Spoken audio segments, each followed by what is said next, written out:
This is KPRC 2 News at 5. Right now at 5, grief and anger in Buffalo, New York after a mass shooter took the lives of 10 people. This is an absolute racist hate crime. Community members are mourning and calling for action.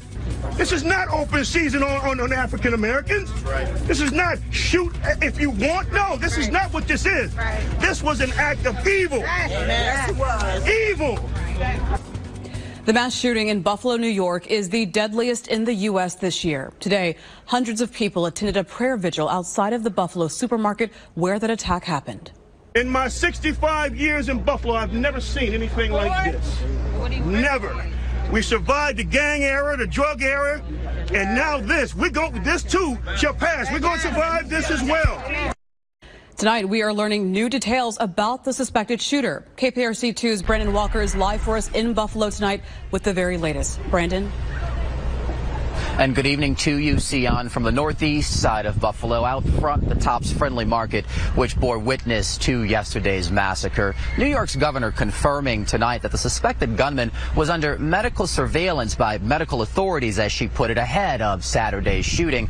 As to whether law enforcement had been looking into him, though, we're only told yes, but they clarified that to say that was when he was in high school for something he is allegedly accused of writing. 18-year-old Peyton Gendron is accused of fatally shooting 10 people, wounding 3 others. The case being built around Gendron tonight centered on his alleged racist beliefs. Good evening and thanks for joining us. I'm Sion Rhodes. A search for answers. The Texas House Committee on the Uvalde school shooting officially releasing a report on its preliminary findings in that massacre that left 21 dead. According to the Texas Department of Public Safety, 376 responders from various agencies were on scene that day, including Border Patrol agents and state police. The police response has been criticized in the aftermath, and this new report details specific failures by law enforcement. KPRC2 investigator Robert Arnold in Uvalde for us. And Robert, that committee also releasing a 77-minute-long surveillance video today. Right now at midday, the dangerous heat continues. In Houston, the feels-like temperature could reach 110 degrees. The Houston area is under a heat advisory at least until 8 o'clock tomorrow night, and the heat indices will be in the triple digits.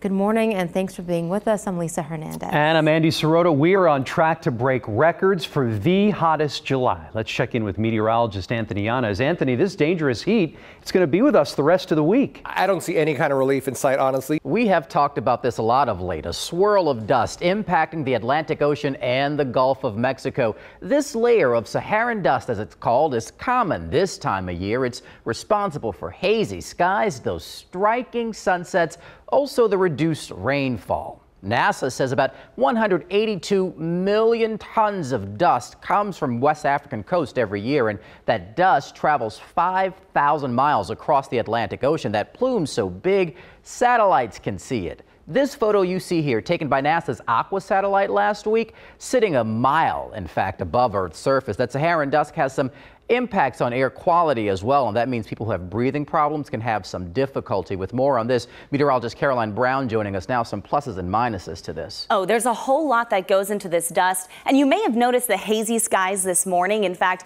that dust moved its way in. This is 9 a.m. That thicker layer about 10,000 feet above our surface.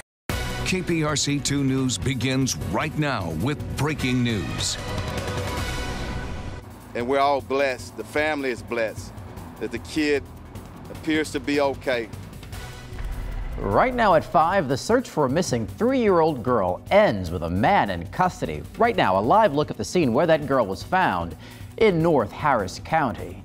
Authorities right now say the little girl's parents last saw her yesterday evening. They add that they noticed her missing early this morning, and that's when they called police. Good Sunday evening. Thank you for joining us tonight. I'm Brandon Walker. And I'm Sion Rhodes. A witness told police they saw 50-year-old Holman Hernandez leave the apartment complex with that child in a gray Nissan Xterra. That SUV later found near the Scottish Inn on Rankin Road near the North Freeway. Police finding the little girl and the suspect at that motel.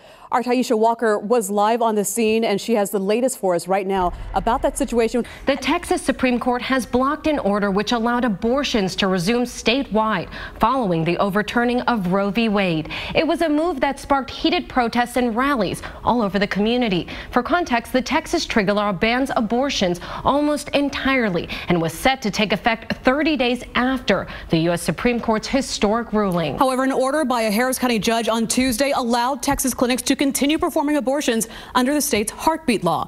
KPRC2 reporter Rochelle Turner breaks down the decision and reaction. Just days into the start of hurricane season, and there's already a tropical cyclone wreaking havoc. Rainfall from potential tropical cyclone 1 caused serious flooding in South Florida. Multiple towns dealt with more than 5 inches of rain. Downtown Miami, nearly a foot. This is a live look at Hillsborough Lighthouse. You can see the dark clouds there. Tropical storm warnings have been lifted for inland, but continue for coastal areas. Let's check in with Justin on this. Justin, where is this storm headed and what should people look out for? I think that's quite exciting. I think there's a lot of sorrow. I mean, she made it to 96, so she did really well. And I think it's a bit exciting to see the king come in as well. We've seen Charles over all the years, so I think he'll be a really good king as well. So I think it's historic, it's sad and exciting all at the same time. Thousands gathered in central London's Green Park to lay flowers and other tributes in honor of Queen Elizabeth. Before the state funeral, the late Queen will lie in state for 4 days until the morning of her funeral. Today, Queen Elizabeth II's coffin was taken by hearse from Balmoral Castle to Edinburgh.